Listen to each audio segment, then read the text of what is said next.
Okay, good evening and welcome to the latest installment of Building the Scottish State with myself, Dr. Mark McNaught, here on the 5th of May, 2022, which also happens to coincide with the municipal elections or the council elections, which are occurring today, of which we will begin to know the results tomorrow. And I have the great pleasure of having with me again Kenny MacAskill MP from Alba with me to talk about the elections and independence and whatever else might come up during our always pleasant conversation. So first of all, thank you very much for being with us, Kenny. A pleasure. Yeah. So what are your intuitions on the election? We were speaking before, and it seems as if the turnout is low. Maybe that may be beneficial, but for Alba, who knows? But what do you see as how do you see these elections, and what do they, and what would signify success for Alba in these elections? Well, first of all, I think turnout is going to be low. All the indications, having been and driven past polling stations earlier today, there just ain't no movement. It's probably the quietest election I've been involved in ever, and I've been involved in elections since 1976. I can't recall anything as deathly quiet as this. So it's actually a worry for democracy in many ways. But people in Scotland, because the constitution has been shunted aside, because people are enveloped in trying to survive as power and energy bills come in, I'm not surprised that people are basically despairing and giving up with all political parties. Alba just has to survive. We've got candidates who are working hard the length and breadth of the country. It's still been difficult for us. We're only just over a year old. We still don't get a fair crack at the media whip in any shape or form. But I think we're going to get councillors returned. We're going to still be there. And I think, after the election, even more people are going to be saying what Alba was saying before, which is we have got to move fast to get out of the United Kingdom, and certainly also going to see exposed the failures of the current Scottish government to actually manage to drive the need for constitutional change forward. And what do you see as the deficiencies in the current strategy for independence? There's talk, there will be an election next year. There's been absolutely no legislation put forward, let alone adopted. There's still the idea of it being caught up in the courts. All of these different things, and how do you see the referendum route, and what do you see as alternate routes to achieving independence rapidly? I think the first answer to your question is, what strategy by the SNP? What is the strategy? We were told there was a plan A and there was maybe a plan B. There's nothing. There doesn't seem to be any strategy. We don't have a bill. We've had mandates come and go. All that happened is what we're seeing today. People are becoming despairing. They're becoming decrying the possibility for any change. That's the real worry here. So there's no strategy from the Scottish government. What we get is there'll be a referendum in 2023. How? By the time they lodge something in Parliament, it'll get lost in courts. And meanwhile, the crisis is every day for people of Scotland. We've already got almost a third of our people in fuel poverty. The worst is yet to come in October. We're going to have a situation where energy-rich Scotland that has more energy than we require to look after our own people and should be swimming in money coming in as people buy energy for us. We've got over half of our people aren't going to be able to properly heat or power their homes. And indeed, I spent a call this morning with the National Kidney Charity, but because we forget, it's not about a choice between heating and eating. See, if you're on kidney dialysis, how do you manage to turn it on and keep it powered to keep your life alive if you can't afford to keep power going in your property? So that's the crisis that we face. So I think, the outcome of this election has to be, now is the time for the Yes movement that has been allowed to fragment, has been allowed to become demotivated in so many ways, as we see in the turnouts. Now's the time for the Yes movement to come together, to take leadership, because there ain't no leadership coming from the Scottish government. There are good people out there, there are good organisations. What we need to do is to get the band back together and get the show on the road. It's been dormant for 7 years, and now is the time to get moving again. And what do you think the keys to that are? How do you think that this can be accomplished? The work we're doing with the SSRG, trying to bring together this meeting at the end of July. What do you think are the other methods that can be employed to bring vitality to the movement to push forward? Well, I think there should be a campaign convention. My preference has always been that there should be a convention of elected representatives to say Scotland's elected representatives are saying we're not going to continue with this farce and action has to be taken. And that, sadly, hasn't been dealt with by the First Minister or the Scottish Government. So I think what we're going to have to do is to have a campaign convention. Let's get all these organisations that are out there. We've all been part to chats. We've all been coming together, an ad hoc or, unofficially. I think what we need to do is to have a meeting pulled together where the organisations that are out there come together and actually establish a leadership board. There have been discussions informally. I've had discussions with Commonweal, with All Under One Banner, with, Now Scotland, with all of these, good people who are, trying to keep the cause alive. Let's get together. Let's begin to just start taking the leadership from the grassroots.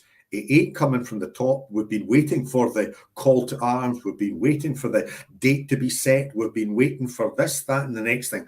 It ain't coming. It's going to have to be generated by the movement itself. So this is the time, after the 5th of May, for the movement to come together, to formalise into structures that exist so that it can be the grassroots that will dictate and direct.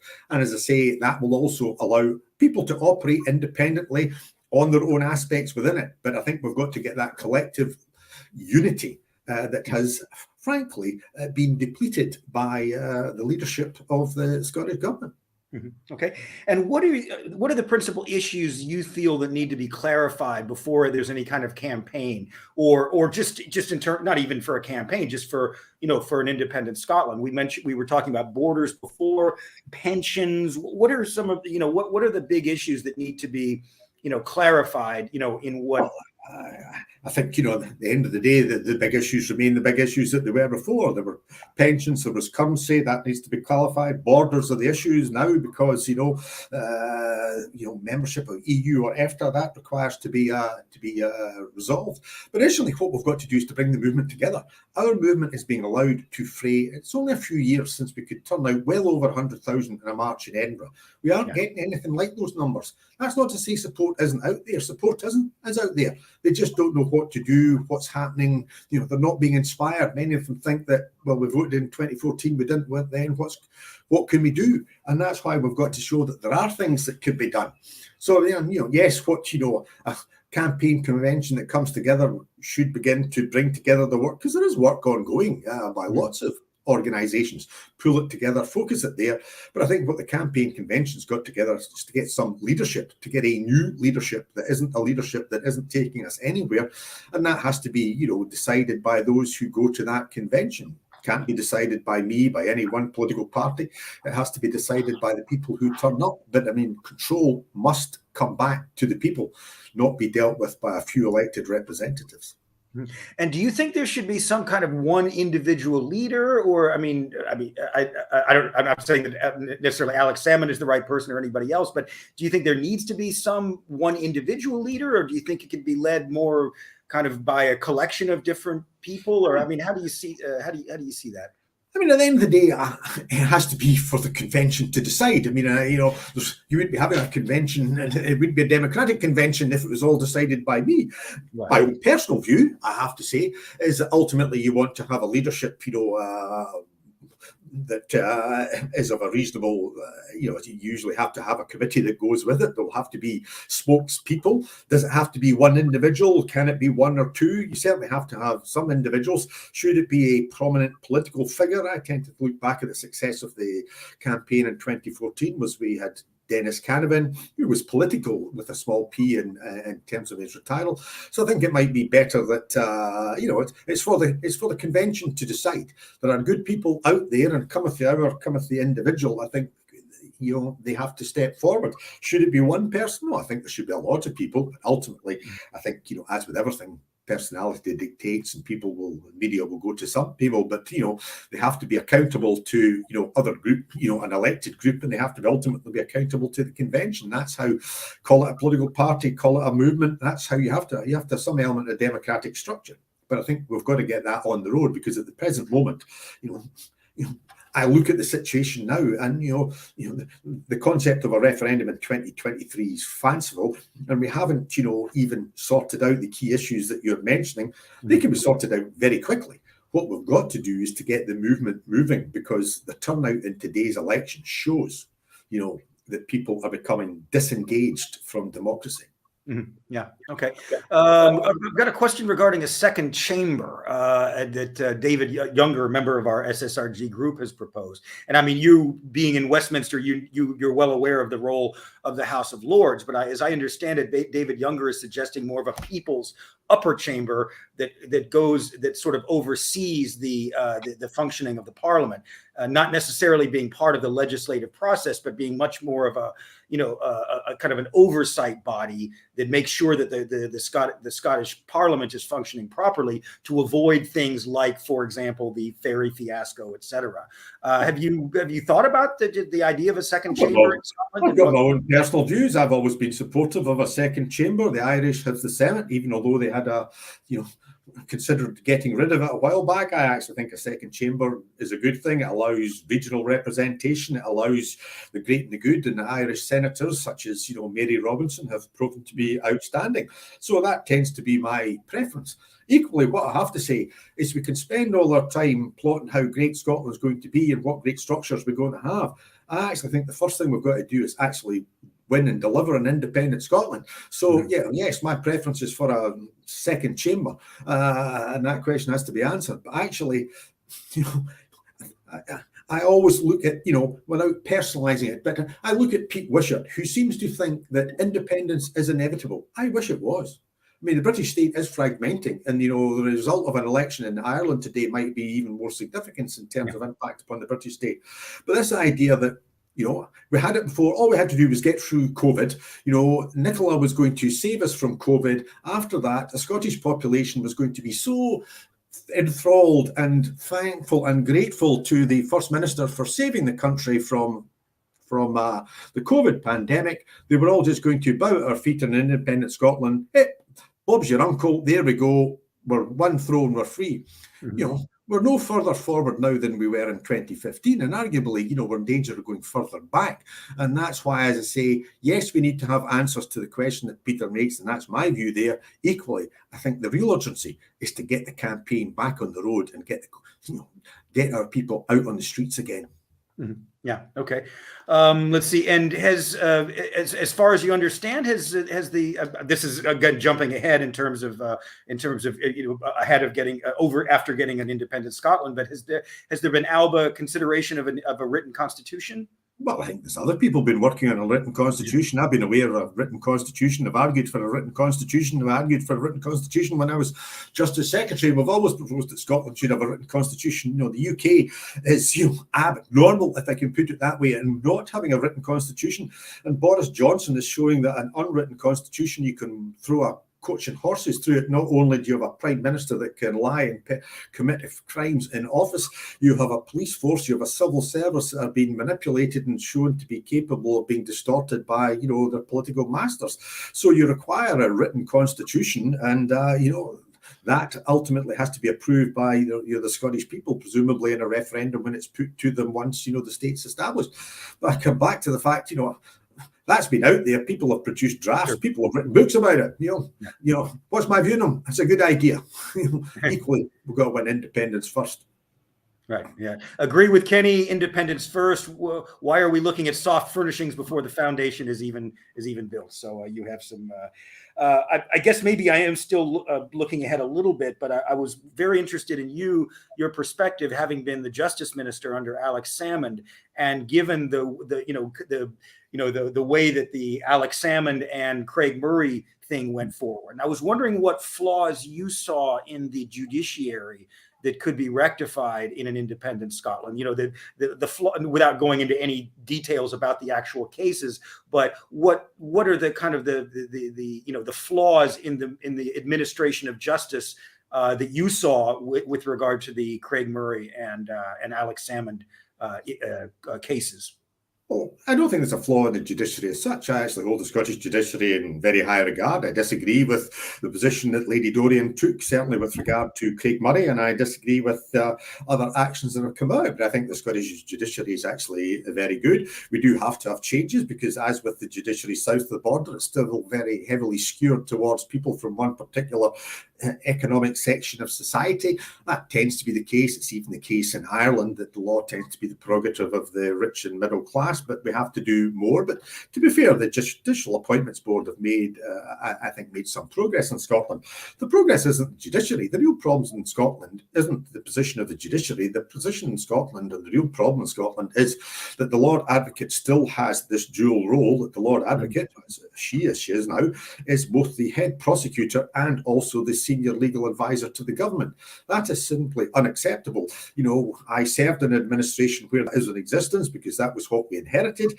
Equally, you know, to be fair to Alex Salmond, he made sure that the Lord Advocate did not come to cabinet or take part in political meetings except when they were giving advice to the government on cases that they were involved in. I think, as we saw in the Alex Salmond case, a line was crossed by James Wolfe, and that situation hasn't been changed. This, you know, is now over a year. The Scottish Government was re-elected in 2021. The Alex Salmond case had exposed that there was a real flaw in a Lord Advocate being both senior prosecutor and indeed government senior legal advisor. Despite that, we are now into May 2022. I am not aware of any progress having been made. There is no alacrity to address the issue. I have no criticism as such of Dorothy Bain, the current Lord Advocate, but her position or positions that she holds is simply wrong. And the failure of the Scottish Government to address that fundamentally is the problem that resulted in the injustice perpetrated upon Alex Salmond and the injustice perpetrated upon Craig Murray. You know, I am currently having to deal with the position of Julian Assange, which is utterly shameful and should not be allowed to arise in terms of him being returned for a crucifixion to the United States of America. Yeah. Equally, in Scotland, we cannot do anything but hang our head in shame. We might not be locking up Craig Murray for the rest of his life as poor Julian Assange shames, but there's still something shameful when you lock up Craig Murray, which is really just simply unacceptable. And is that under is the dual role, is that under the Scotland Act, or is it more of a practice of the government or the Scottish government? The Lord Advocate is described and enshrined in the Scotland Act because it's one of Scotland's historical offices. And when we were setting up the Scottish Parliament in 1999, nobody thought of or envisaged a problem. We should have, but you know, nobody didn't because that was it. To some extent, life went on. Equally, the problem has now been shown and it should have been addressed. So what you have at the present moment is you're required to change the Scotland Act. More importantly, you're required to change procedures between the Scottish Parliament because the Lord Advocate has a role in representing the Scottish Government in relations with the UK Government.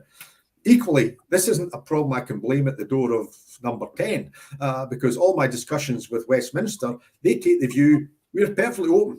They don't want to change the Scotland Act to give Scotland independence or any more powers, but they would be happy to change the Scotland Act to change the role of the Lord Advocate.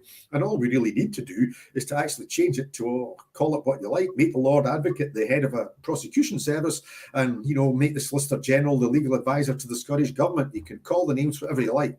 The problem here isn't Westminster. The problem here is the Scottish Government, and it's a failure of will. And yet it's fundamental to the democracy. It's even more essential at the present moment in Scotland, because this is the risk we face, as Craig Murray and Alex Salmond have, as opposed to, you know, what we need to get to in terms of, you know, a written constitution. This is the here and now, and the system is broken. And every time I ask them, I've actually been seeking a meeting with the Advocate General, the UK senior legal advisor for Scotland. I hope to get that soon because I want to ask him what information requests or proposals have come from the Scottish Government. It's not that hard to work out a solution here. Not that hard at all. You're required to do some legislative changes and you require some procedural changes, but it ain't hard. You know, every country in Western Europe, other than Scotland, has a separation of powers. That's what should be done. Mhm. And what are other examples of the lack of separation of powers? I mean, we certainly, the dual role of the Lord Advocate, and then they're both chief prosecutor and members of government. Can you see other, kind of examples of, kind of a lack of separation of powers within the Scottish government, or with the way that it's conducted at this point? Well, there's issues I've got with the Scottish government the way it's just carried out various issues, such as, ferries, such as the ScotWind auction. But, fundamentally, actually, the systems of state of Scotland are actually quite good. That's why, when we talked about in 2014, when we talk about it now, no country in the world has probably been in a better position to move towards independence than Scotland, because we have had a de facto state now. Despite, the Treaty of Union in, 1707, we retained our own civics powers, which is why our councils are different from south of the border. We have our own legal system. So, all we have to do is actually tweak a few things here. There are things that the Scottish government is getting wrong, as I mentioned, in selling off our ScotWind blessing, for a song, and failing to ensure supply chain jobs. But fundamentally, the constitutional issue of Scotland, it's not that hard to work out. Yes, you need a written constitution. Yes, you need to move towards a central bank for your currency. Other than that, all they do is people step up into the. We have the apparatus of state. This isn't about trying to create something out of nothing. Scotland's ready and rolling and able to go. The major constitutional issue, other than independence, the major constitutional issue is, as I say, the separation of powers. Other than that, there's things I'd like to see improved in Scotland. But actually, the civil service, the legal profession, police service, all the pillars of democracy are there. And actually, many of them are very, very good. Mm-hmm. Yeah. Okay. And another question regarding the way that the Scots law works. Now, there was the Scots law prior to 1707, and of course, between 1707 and 1999, when it was all Scots law determined by Westminster, basically, that any change to Scottish law would come from the Westminster Parliament up until between 1707 and 1999. Is that accurate? Yeah, all laws would have to come from Westminster, rather than laws that would be created to some extent by common law because of the interpretation by the Scottish court. Because after all, Scots law is actually a hybrid. We're not a common law regime, nor are we a codified regime. We're a bit of a hybrid. We've become much more of a common law regime because of the, first the House of Lords, now the Supreme Court interpretation. But, Scots laws go back to the old grand masters of Scottish law that laid down treaties that were around. And, the basis of a lot of our law was in existence long before 1707, and we've built upon that. So it's become a hybrid. But, actually, I served as a lawyer for 20 years, Justice Secretary for 7.5 years. I'm very proud of Scots law. There's got things wrong. There's things need addressed badly in it. But actually, given a chance, they could do well. The problem was, I see a question coming in. I always remember speaking to a group of Scots lawyers before the 2014 referendum, and I said, you've got a choice. Do you want to be like Leeds, or do you want to be like Dublin? They voted to be like Leeds, and that's why a lot of major Scottish firms are being picked off by big global firms, or reality, big London firms, but we still have a distinctive Scottish legal system. Okay. All right. Let's see. And so you're reading from has Kenny a view on the Scottish legal firms being absorbed by English overseas ones and English? I mean, actually, I think the bigger problem in Scotland is actually, the legal services being overtaken by the big accountancy firms. I actually think there's something fundamentally we need to do about that. I mean, these things you cannot happen. I mean, ultimately, without a separate distinctive jurisdiction in Scotland having, its own commercial, situation. The real problem for Scottish firms at the moment is their big clients. When a big company is bought over by a London company, then the lawyers that used to represent them in Edinburgh and Glasgow become lawyers in London. The business goes there every time a Scottish company is bought out. So that's the problem for law. So, I actually think, the accountancy profession has to see a separation. I agree with Lord Prem Sika. The actions of the accountancy firms that now move into everything from giving, consultancy through to, doing auditing, and in auditing where they have been shown to have failed miserably. I think we actually have to have some separation of these huge accountancy practices, break them all down, and indeed ultimately independence. I think Scottish firms would grow and merge. Many firms, it's the way of the world. Irish firms, you know, are part of these global firms because they're not just big London enterprises, they're New York enterprises. They come together. I chaired a legal seminar a few years back in which the chair was an Irish individual with his own Irish firm, but they operated as part of a group of legal firms that had offices, whether in New York, London, or indeed Italy or Germany. Okay, and what are you? To what extent are you aware after the Common Market? Sorry, the Common Market Act or whatever they called it that came out of Westminster, and have you know? And supposedly there's been the growth of the role of the UK civil service within Edinburgh at the expense of the Scottish Parliament. At least that's the way I perceive it. With the new Queen Elizabeth building and the augmented UK administration that's playing a role in Edinburgh. Do you know anything about that, or any detail of what the status of that is? I've walked past it, there seem to be an awful lot of people. I don't quite know what they're doing. I mean, obviously, the UK government is seeking to ban and rebadge. Obviously it stuck in their craw when they saw all these signs paid for by the EU and the EU flag up. Now they're hoping to do exactly the same and bang up Union Jacks, putting them on everything, that moves, including cars with, number plates or whatever. So there will be there's a step on to do that. I think it's still very early days, but I think, those of us in the independence movement should be under no illusion. They are here for a purpose. They are here to take over. They are going to try and marginalise the Scottish Parliament, and the Scottish government should wake up. And as I say, a lot of it is just flim-flam at the present moment, but it will become more damaging. And let's remember that the British government, through its Scottish office, have an agenda which is not to support Scottish independence, but actually not even to support Scottish devolution. It's to support almost reintegration and an extension of powers. My experience is most of the government departments down in London are happier just running their own show and just let Scotland get on with it. But the Scottish office has an agenda to get a Union Jack emblazoned in anything that they think can possibly give them any virtue signalling. And beyond putting the Union Jacks, slapping Union Jacks on everything, what types of powers do you see them encroaching more and more on within the Scottish Parliament? And when you have the health system, you have the education system, you have these other devolved powers. Do you see the UK civil service or government necessarily encroaching on the different devolved powers, or are there just more specific ones that more likely to be encroached than others, or how do you see it? I don't think they've thought that through. I don't think, they're considering that. I mean, what they're just going to do is flex their muscles. It's all about money. They will simply say, we paid for this. We're putting our Union Jack here. It won't be a, Scottish government saltire. But fundamentally, the real issues in Scotland at the present moment, the major issue, and why a lot of people will not be voting, is the major issue is, we are an energy-rich country, and yet half of our people are going to be in fuel poverty, and there's nothing that apparently can be done about it. The Scottish government aren't in charge of energy policy. They have had some powers that have not done very well with them, the sale of the ScotWind auction, equally the whole control over the regulation of Ofgem.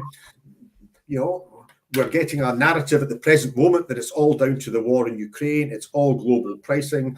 Poor us, says the Tory government. We're energy rich. There are factors caused by Ukraine, but at the end of the day, companies are making huge profits and Scots can't heat or power their homes.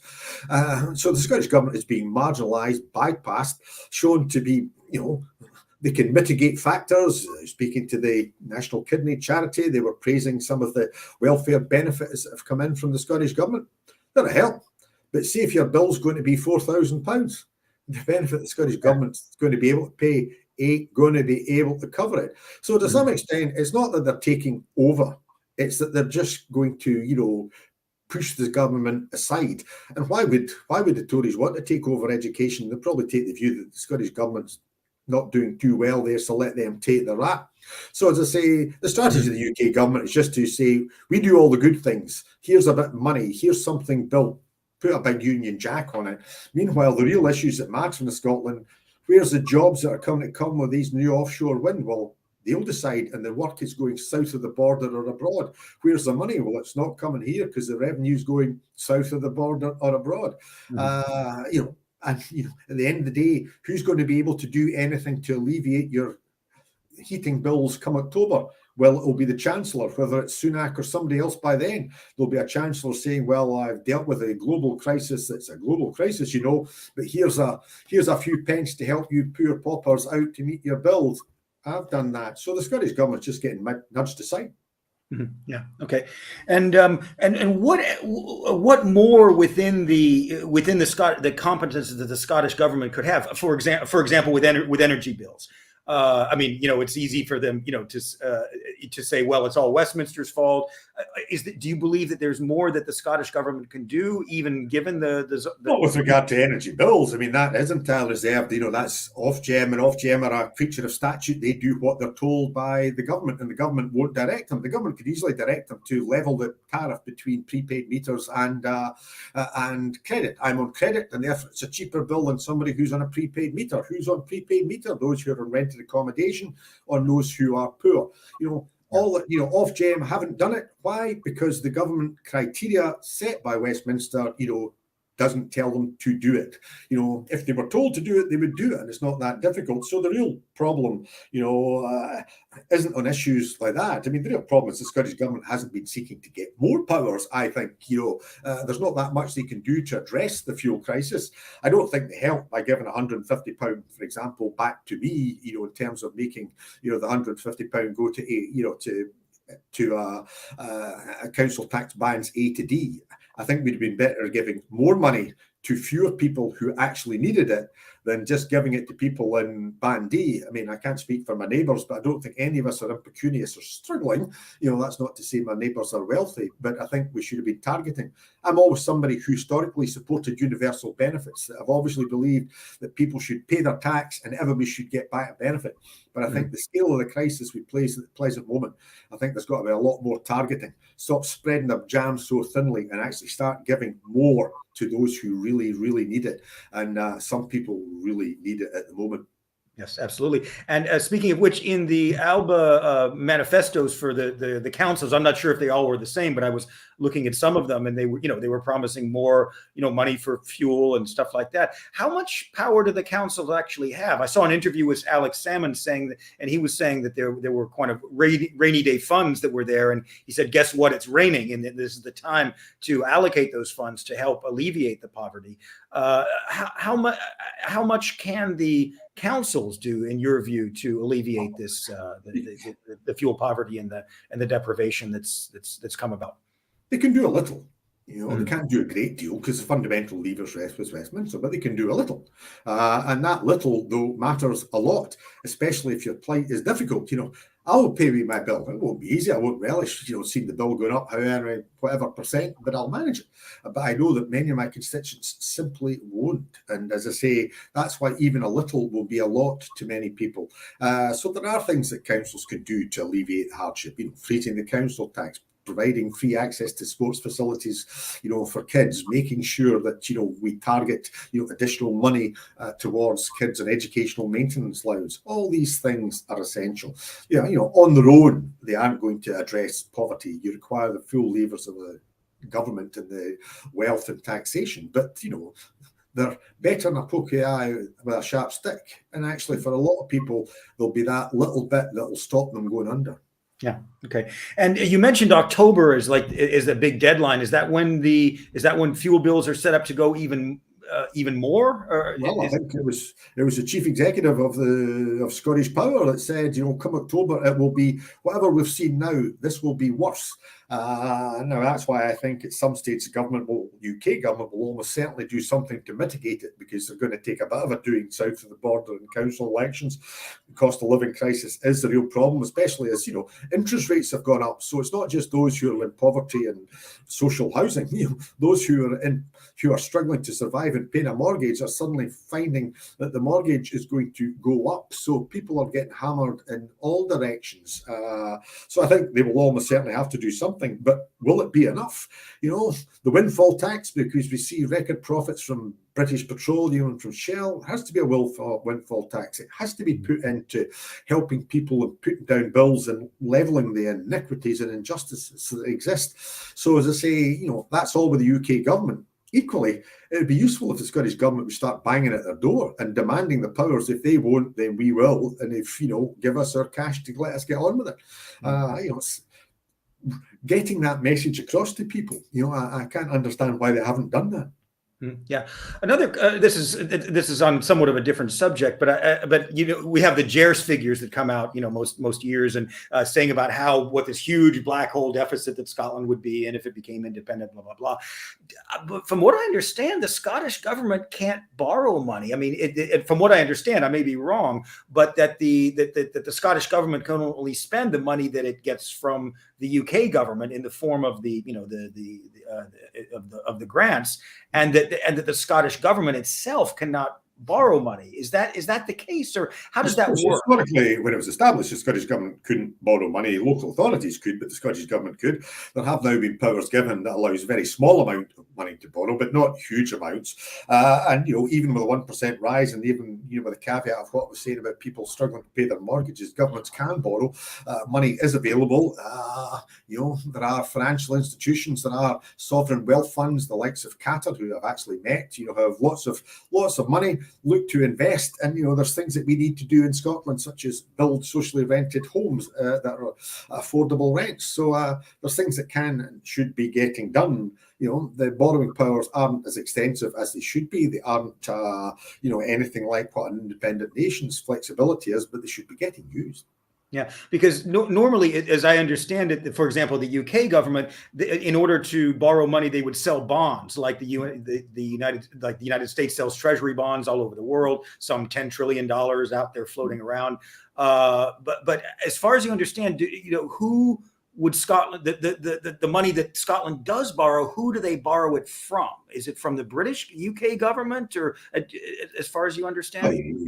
The limited borrowing powers probably allow them to borrow from anywhere you like. I mean, that's the power of borrowing. But there's plenty of money available in the world at the moment. Whether it's with Chinese, whether it's with Qatar, whether it's with German financial institutions, there's money out there. You have to borrow it. Yeah. Okay. Anu Pawar, Scotland will become a colony if we vote no again. No wonder the SNP are being cautious. They need a guaranteed win. This infighting is not helping. We're playing into the hands of the unionists. How would you respond to that? Quite simply, nothing is guaranteed in life other than death and taxes, as an old Sheffield sheriff used to say to me.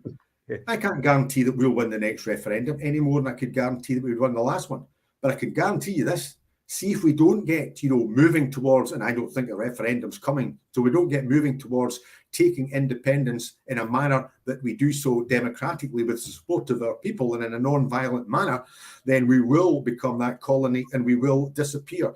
This idea that we've got to wait on a magical 60% threshold in an opinion poll running for 6 weeks or something like that we can't do diddly score until then, it goes back to the points we're making at the outset.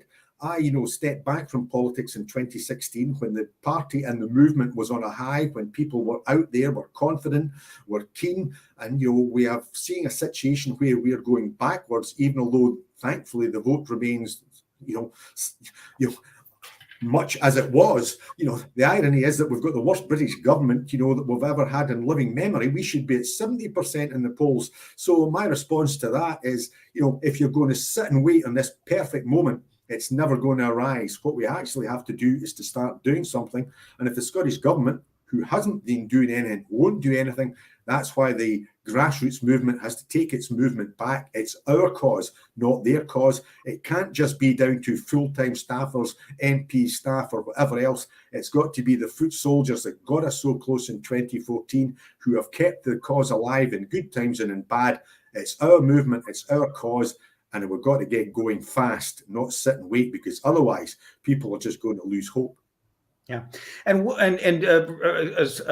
into delving into the question that's up there regarding Northern Ireland and making communications with Northern Ireland, what do you think the scope is for pre any independence that whatever form it may take is reaching out to other countries? I mean, I've spoken to a S1.EP MP who has said that she has been talking to different ambassadors and this type of thing, and sort of keeping them au courant of what's going on in Scotland. But what do you think could be done? I mean, I would think Ireland would be extremely supportive of Scottish independence. I mean, what do you think? To what degree do you think it's appropriate to reach out to other countries, explaining what Scotland? I mean, a lot of them could see the situation that Scotland is in, and I'm sure very sympathetic. But what do you think should be? What do you think the grassroots movement should be doing in terms of communicating with other countries about possible support?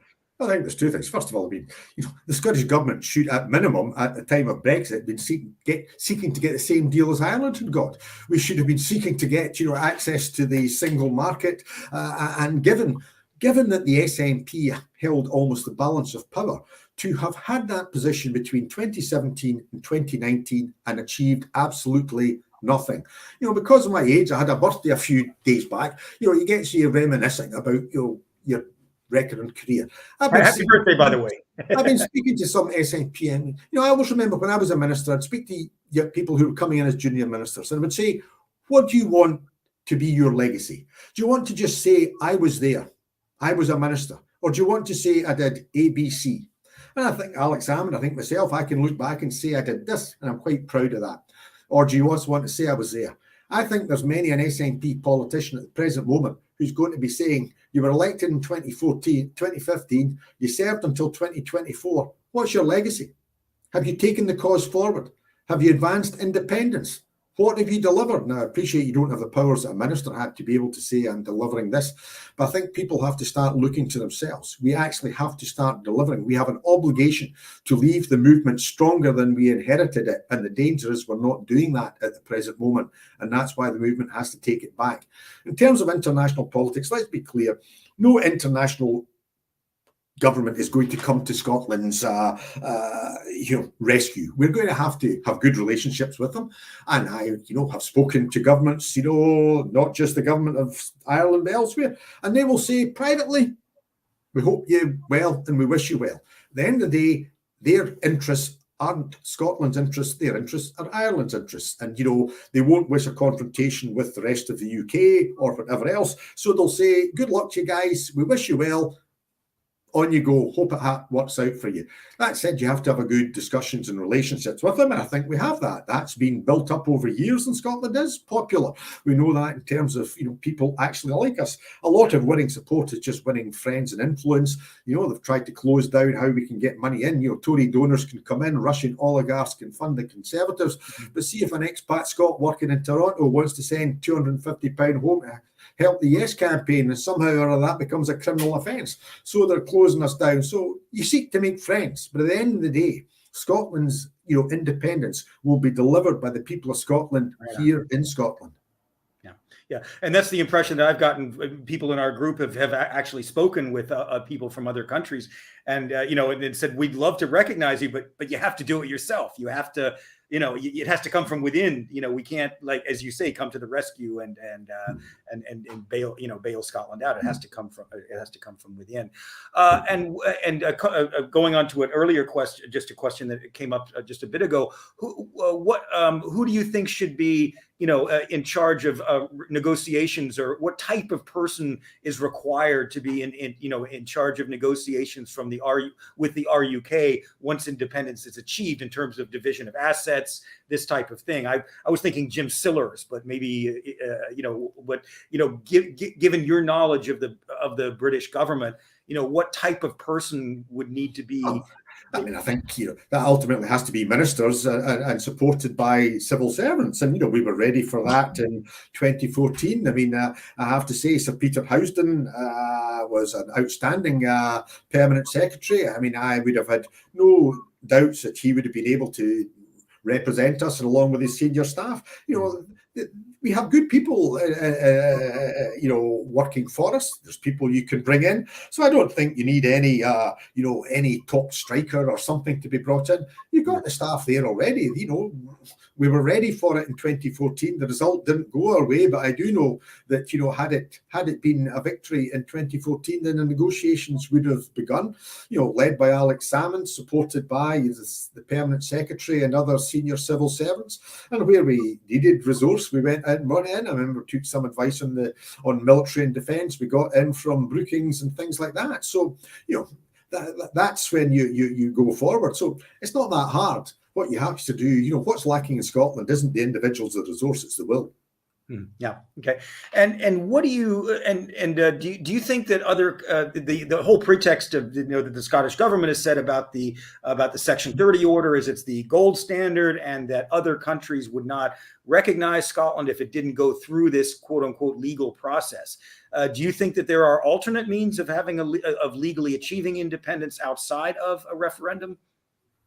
Well, I think ultimately there has to be a referendum. The people of Scotland ultimately have to be asked to, but equally it's whether it's a consultative referendum, whether it's a deliberative referendum, whether it's a referendum that simply says we've negotiated our independence, this is what it's to be. Do you agree with it or not? That, after all, was what happened in Ireland 100 years ago. They actually voted for independence before the terms of the discussions as such had been concluded. So to some extent, these things, I don't know what the future holds, and I cannot say that if we do this, then the UK will do that. The sensible way was back in 2014 was to have the Section 30 order, but that was a one-off.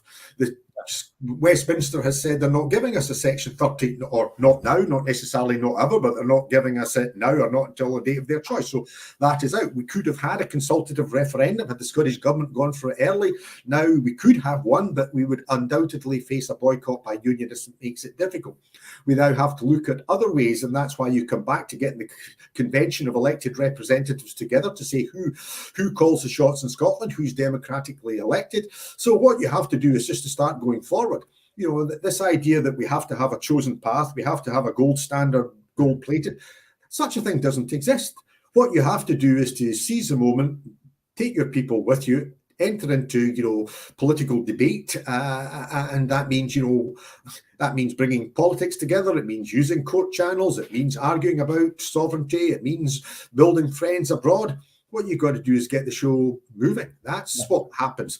There isn't something that you just go, oh, I've found it. It's on the internet on page such and such and such. Download that. This is how Scotland's going to become independent. If you keep looking for that, you'll never find it. It doesn't exist. What you've got to do is to get on with it and start, and what we have to remember is this government, the UK government, has never been weaker. It is in turmoil and it is in crisis.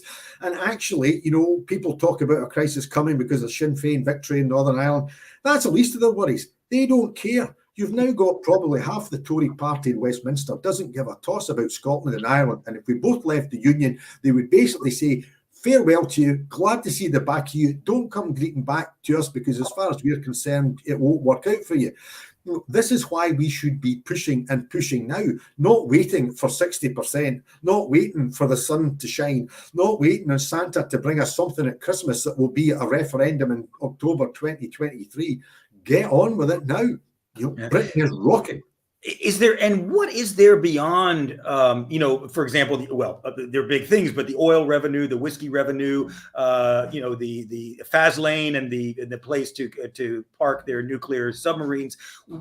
Is there anything beyond that really, why the British government is reluctant, doesn't want to give Scotland independence? Do you think it's just purely, commercial and revenue because Scotland is a cash cow? I think the person who gave it away was George Osborne in his article in the London Standard, where basically there's an almost assumption that Scotland, Ireland isn't ours, Wales just doesn't matter, Scotland's really ours. It's a kind of, we're just a surly wee brother as opposed to people who are cousins.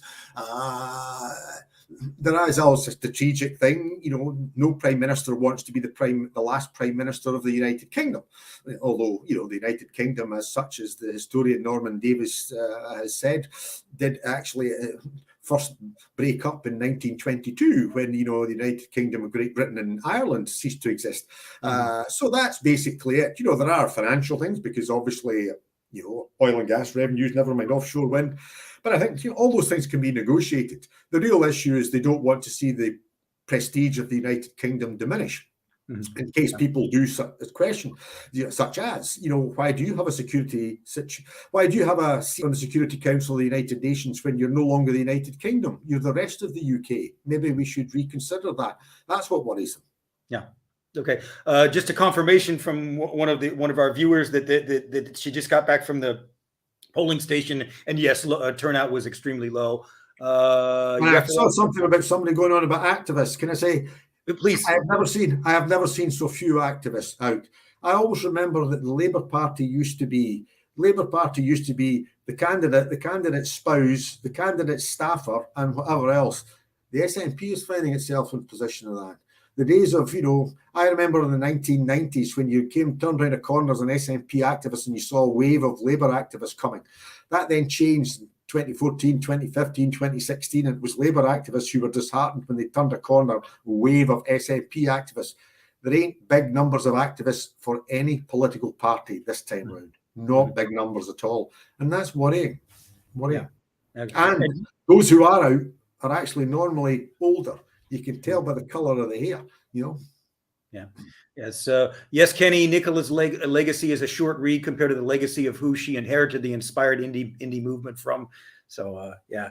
Okay. I think as we're going forward, at the end of the day, that's why, what I think we have to do is to reclaim, the movement, have a campaign convention. It's not for me or Alba Party or anybody else who decides, but I think what we've got to do is to have a campaign convention to get the good people who are out there who have frustration. We might not agree on everything. There's things we'll just have to agree to disagree on, but you can agree on a lot of things, which is, allows us then to get some spirit and fire back into the movement, because move we must. Okay. And what do you think there needs to be something tangible? I mean, from what I can gather, people are, disheartened because they don't have it. There's no date. There's no, what do you think needs to be tangibly out there for people to focus on and say, okay, I'm motivated. I want to go forward people need to have hope. People need to believe that things can change. They don't need to be guaranteed that there's going to be 60%, victory. It's going to be a 60-40 vote. They just need to hope. Because see, when we were coming in 2014, we didn't believe we would get 60%. We didn't even believe we'd get 50%. We just believed and hoped, and we came very close. So you've got to give people hope. And that is being diminished. And equally, this idea, we just have to sit and wait on the right moment.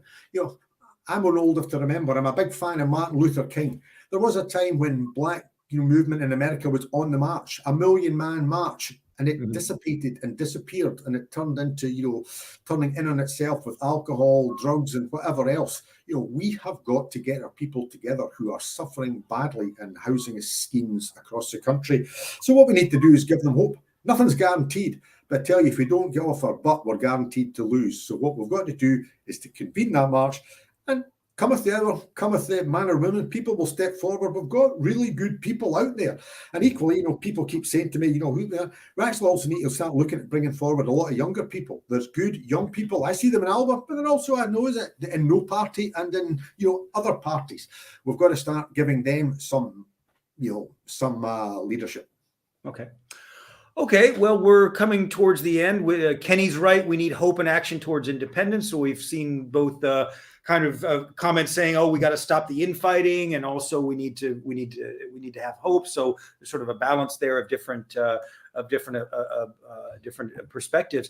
Anything you'd like? Any kind of note you'd like to end on of just how we go forward? I mean, you've said a lot already. All I would say, Mark, is, yes, we want unity, but it can't be unity, at any price. And equally, this idea, we've all just got to wheesht and, say nothing, don't criticise this, don't criticise that. That just has people holding politics in contempt. At the end of the day, what you do is have to have, belief, you have to have principle, and you have to go out and articulate that. I will happily stand shoulder to shoulder with people I disagree with and have, criticised in the SNP. That's not a problem. Equally, this idea that I can't criticise actions on the Lord Advocate, I can't criticise the scandal of Scottish ferries is absurd. That doesn't mean that we can't continue to operate. I'm old enough to remember. I remember being in debates, Mark, almost shouting at Dennis Kahneman. And yet we were on the platform together in, 2014. So you can debate and discuss robustly. It's what unites us as the cause of independence. And tragically, that's not what's being promoted at the moment. So we've got to do that, even if we have some internal debates.